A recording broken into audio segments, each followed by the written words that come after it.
Disso, o ministro do Tribunal de Contas da União, o Jonathan de Jesus, que eu já falei aqui, não podia ser de Jesus, e acho que agora a prova está aí, relator do caso Master na corte, indicou 42 milhões de reais em emendas parlamentares para o estado de Roraima. Mas peraí, ele não é ministro do TCU? Como é que ele encaminha emendas?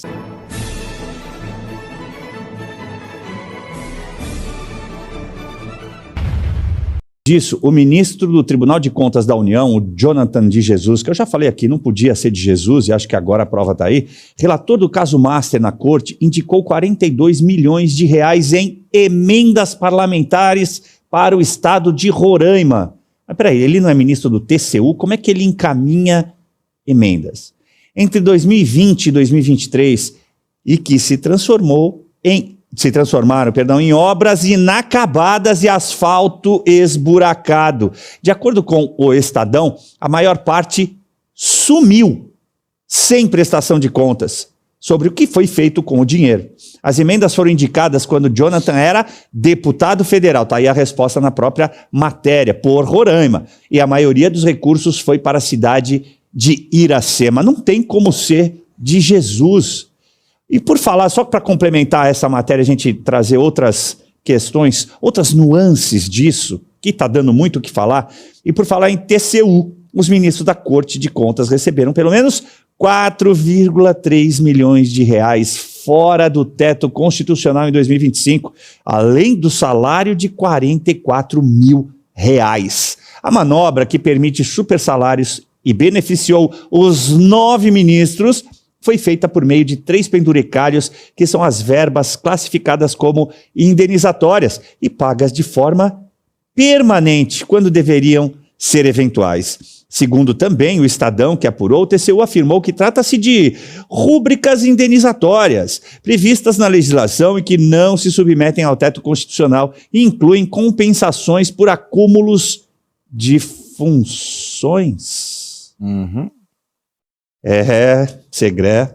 Você tem razão. Alguma coisa de muito errada não está certa, mas deve ser lá na Dinamarca. Mas hoje fiz um paralelismo entre a gestão pública e a privada. Verdade. E não estou me referindo à gestão privada. A privada, esgoto. Tudo que a gente vê, e tenho certeza absoluta que você que nos assiste, deve sentir uma frustração muito grande no que está acontecendo. Mas vamos aumentar a tua frustração com 3 dados. 43 milhões de emendas quando Jonathan de Jesus era deputado. A esposa desse ministro hoje do TCU tinha um carro que foi vinculado com o careca do INSS. Aí já estamos falando de uma outra fraude. O ministro Flávio Dino, que persegue, às vezes com muito profissionalismo, aquelas emendas que não têm destino nenhum. Não viu essa? Nada. Nada. Não aparece dizendo, cadê? Não era imagem do 8 de janeiro, desculpa te interromper. Não era. De novo, não. Mas a piada está pronta. Mas então, e aí você agrega mais uma coisa. Esse ministro do TCU deu um argumento que não funcionou para que Daniel Borcaro defendesse a tese nos Estados Unidos, perante as leis americanas, que a liquidação do Banco Master poderia ser revertida por um ministro do TCU. Então você já vê. Emendas. Carro da esposa do ministro que era vinculado com o careca do INSS. Ninguém explicou até agora isso. Esposa, de novo, esposa do ministro, esposa de outro ministro. As esposas dos ministros trabalham pra caramba. Agrego a isso, tem, só para agregar mais informações para deixar a gente puto da vida. Um monte de esposas de ministros e pessoas vinculadas com esse governo foram colocadas no Tribunal de Contas dos Estados com salários acima de 50 mil reais e um emprego vitalício. E tem enfermeiras aí, que não é detrimento da enfermeira, mas com todo respeito pelo trabalho da enfermagem. Não é a mesma coisa fazer o trabalho da enfermagem que ler balanços de empresas para ver se teve algum rolo aí no meio. Eu não conseguiria costurar um doente, mas eu conheço a leitura de um balanço. Então, por que isso é permitido? Por que alguém não pega isso e diz, cara, tem alguma coisa errada aqui? Ministro Flávio Dino, pede explicações, 43 milhões. o senhor já brecou 2 milhões, 3 milhões, por que 43 podem passar batido? E se isso acontecer, PGR tem que abrir investigação para ver por que a esposa de um ministro tem um BMW vinculado com uma fraude do INSS e aqui ninguém investigou. Então, o Brasil está sendo o país das fraudes não investigadas. E aí nós, comuns mortais cidadãos, estamos dizendo, cara, a gente pegou aqui de idiota. E o problema é que ninguém vai resolver isso, pelo menos até as próximas eleições. E olha só, Segre, para que ninguém nos acuse, né, de ficar propalando determinadas questões, que ele não seria obrigado a examinar fato pretérito, ou seja, ele já foi deputado federal, olha, podia investigar a parte que ele não aplicou dos recursos. Já seria de grande valia, né? Se não, então o quê? Se não foi pego, vale? Exato, exato. Eu fiz uma maracutaia, então se não for pego, tá valendo? É não, tem que investigar e tem que pedir devolução do dinheiro se não for utilizado. E se foi fraudado, devemos lembrar que esses delitos, mesmo sendo em curto prazo, ainda não prescreveram. Como prescreveu até o caso da cueca cheia de dinheiro, verdade, mas isso não configurava uma prova. Me poupa. É verdade. Tá difícil viver no Brasil, hein, João? E olha só, eu peguei 2 links aqui do que trouxe o Segre. Primeiro, o INSS, né? Não sai da boca de todos esses políticos e da nossa aqui, como comentaristas, o INSS. Porque tudo parece estar interligado. Aí eu te pergunto, só parece ou está? Porque o Banco Master, recentemente, a gente até anunciou também, que tem ali não sei se é bem um fundo, mas tem uma operação sob suspeita de mais de 251 mil empréstimos, né? 251 mil pessoas tiveram um empréstimo compulsório ali pelo Banco Master. Então parece-me que está ligado o INSS ao Banco Master. E o Segre usou a palavra frustração, mas só se frustra quem coloca muita expectativa. Sim. Não dá para colocar expectativa num desgoverno como esse. Como é que você junta todos esses aparatos, esses apontamentos que eu te trouxe? Perfeito, Caivani. Lembrando que muitas prefeituras, enfim, né, órgãos que têm fundo de previdência investiram no Banco Master, né? Ou seja, esses diretores, enfim, essas pessoas que conduziram essas previdências devem ser investigados também. E tudo leva a crer que é o INSS, né, essa grande mãe da corrupção ali, tomada, né, como você bem colocou essa questão do cupim, eu entendo o lulo-pessoalismo como um cupim na máquina pública.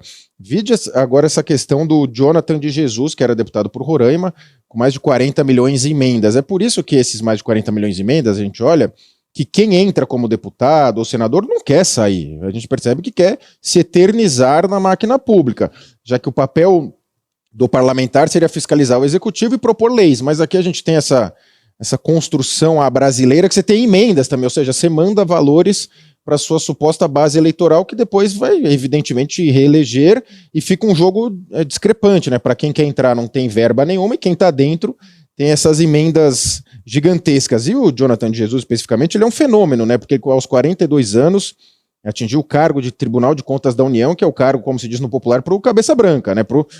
Tribunal de Contas da União, né? Você precisaria ter no mínimo ali formação em auditoria, várias coisas, não que ele não possa ter, né, algum curso EAD lá em auditoria, mas é muito estranho você chegar com os 42 num cargo altíssimo, equiparado em termos de benefícios ao Supremo Tribunal Federal, né, com salário idêntico, inclusive. Agora eles vão lá, penduricalhos, que é essa piada brasileira, né, o teto constitucional de salários, acho que é a maior piada, é verdade, a maior gozação que o poder público faz com a nossa cara, esse é o teto constitucional, em que a imensa maioria de juízes e promotores recebe mais. Só que o que me incomoda nisso, Caivani, é porque a gente conhece, né, de rede social e pessoalmente, muitos juízes, promotores, né, membros do Ministério Público ali que são conservadores, mas nesses casos eu nunca vi nenhum se manifestar. Nunca vi nenhum se manifestar, falar, 60 dias de férias pra gente é muita coisa, cara. Cada penduricalho ali não faz sentido, né, mas sempre, aí não se manifesta. Agora, voltando no INSS Master, tem muita coisa ali. O que a gente lamenta é que já há uma grande operação ali de bastidor para deixar estourar só em uns, não em outros. Ou seja, é uma ideia de abafar ali. E tudo no Brasil, até se estourar mesmo, alguém for preso, né? A gente acha que a gente fica parecendo pra gente que até meio tem uma prévia combinação. Já que assume ali um pouquinho que já te põe em casa com tornozeleira, né? Tipo o caso do Vorcaro que a gente mencionou. foi preso, uma fraude bilionária, milhares de pessoas aí compraram títulos, né, acreditaram nessa porcaria de Banco Master, agora estão no prejuízo, aguardando receber somente 250 mil, e o Vorcaro está na casa dele, ele está na casa dele, e o Bolsonaro está preso por um golpe que não deu. Então, assim, é tudo muito discrepante, e a gente lamenta o justiçamento, né? A gente vê muita gente torcendo para justiçamento, ele tem que ir preso mesmo, né? Então, assim, a moralidade no Brasil, ela anda muito, muito em baixa, né? E todo mundo, a gente vê muita gente achando normal isso. Pô, vocês estão reclamando disso, mas isso é o Brasil. Não, isso não é o Brasil, não é o Brasil. Ele já foi melhor. Lembra, se essa situação tivesse ocorrido na Lava Jato, no mínimo a gente tinha um monte de gente presa. A Lava Jato cometeu alguns erros jurídicos, enfim, mas nada justificaria essa anulação e essa volta, né? Eles deram um X na coisa, que voltaram para tal cena do crime, segundo o Geraldo Alckmin, e tomaram tudo e estão prendendo que os critiquem. Então, assim, eu acho que falta muita reação por parte, principalmente do Senado, mas nos juízes e promotores também, né? Porque vocês têm a vitaliciedade e tudo mais. A gente teve casos do Alexandre de Moraes, que ele mandou investigar o juiz de execução penal. Então, se juntem, vocês são fortes, vocês têm a vitaliciedade, não vai acontecer nada com vocês. Então, por favor, se manifestem, porque senão fica parecendo que está corroborando o que o Gonê faz em nome do MP, o que o Alexandre faz em nome da classe de juízes. Isso é importante, essas manifestações. Agora, o que a gente lamenta é isso, né? Que para crescer na carreira de MP, né, você ir para segunda instância e tal, você precisa de uma politicagem ali, lamentavelmente. Mas assim, vocês têm esse dever com o país, ganham muito bem, muito acima do teto, né, que ficou bem claro, do teto constitucional, que é a maior piada em vigência no Brasil, o teto constitucional. Então se manifestem através do órgão de classe, né, nas redes sociais, porque com vocês certamente não vai acontecer nada, agora com outras pessoas vai. Mas e a OAB? Nossa, essa é a pior de todas. Eu não sou advogado, vocês são, mas e a OAB? Cadê a OAB? Dá até um troço falar disso. A gente pode falar disso, mas eu queria lançar primeiro um comentário sobre o que você disse, João, essa questão dos penduricalhos e das férias de 60 dias, o dobro da de qualquer réis mortal, é justamente para poder gastar essa parte indenizatória do que ele recebe, senão não dá tempo, né? Aí vai lá, entra como indenizatório, aí fura o teto. Exato, então, mas é para poder gastar.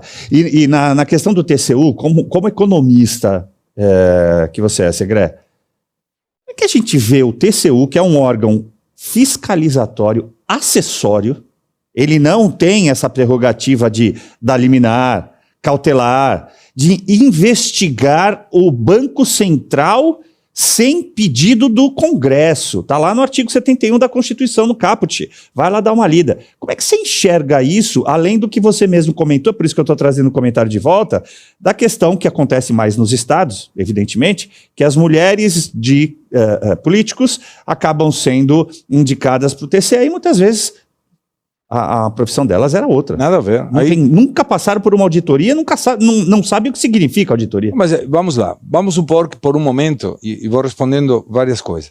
Primeiro, o TCU é apoio ao Congresso. O TCU é apoio ao Congresso.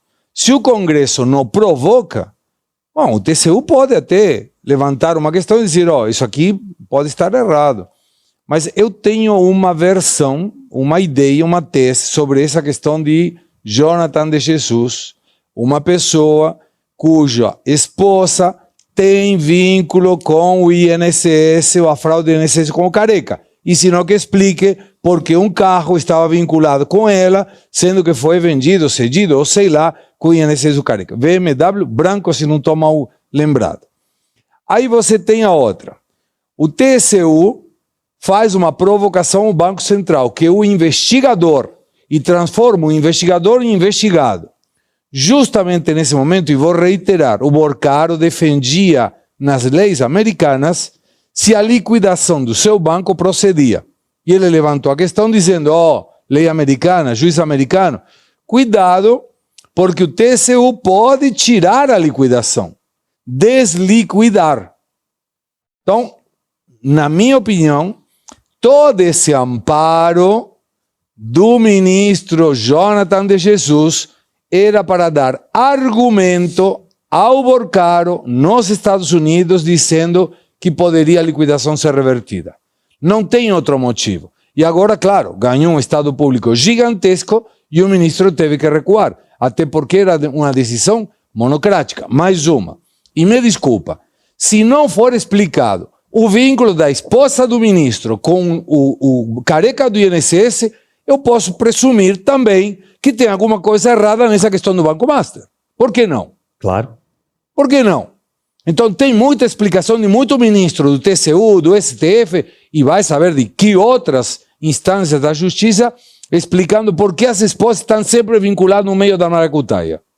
Ô, Caivano, posso só Claro, complementar fica à uma? vontade, Porque o TCU deveria afastar liminarmente, Sim, esse concordo. auditor. Falou, ó, você tem que sair daqui. É o caso do Supremo, agora que a gente mencionou. O Senado deveria falar, ó, sai liminarmente você pra gente investigar isso que os órgãos têm que fazer. Mas há um grande medo ali, porque me parece que é uma grande, né, todo mundo tem receio ali das pastas. Seria uma regra de impedimento, né? Como o exato. segredo trouxe a questão do carro, a esposa dele, etc. Mas não. O próprio órgão tem que falar, ó, você não está em condições, você tem que sair, você deu uma adesão monocrática invadindo competência, sai até para respeitar a instituição que você está dentro, mas não vai. A gente vê na imprensa, os auditores do TCU se incomodaram. Se incomodem de fato, se incomodem com uma nota pública, né? Falei, ó, ele não representa o TCU, ele está fazendo besteira. Eles não falam isso. Ventilou na imprensa é o mesmo que nada. Então, falem formalmente, exerçam o cargo para o qual vocês estão. Indignação para aprender que não devemos aceitar as coisas como estão e a coragem para mudá-las, né? E o ministro Alexandre de Moraes assumiu hoje interinamente a presidência do STF, em substituição a Edson Fachin, que entra em recesso. Aliás, falando em recesso, o Juan Oliveira, Segré, mandou aqui a resposta para você, é que a OAB está em recesso. Deve ser. Lembrando que Moraes é o vice-presidente da Corte e comanda o Supremo até o dia 31 de janeiro. Nesse intervalo, o STF opera em regime de plantão para analisar casos urgentes, tanto novos quanto em processos em andamento. Alexandre de Moraes assume definitivamente a presidência do Supremo em 2027. E por falar em Moraes, o ministro vem negando todo tipo de pedido feito pela defesa de Jair Bolsonaro, que segue preso na superintendência, na Polícia Federal em Brasília, mesmo a... E você aí já está preparado para ter todos os argumentos para dizer que Marx não foi um cara legal, para dizer que o comunismo não é um lugar para diversidade, para desmontar essa grande fake news histórica da esquerda, que é repetida por nossos professores de história, de geografia, de sociologia, que é repetida nas universidades, que é repetida nos livros.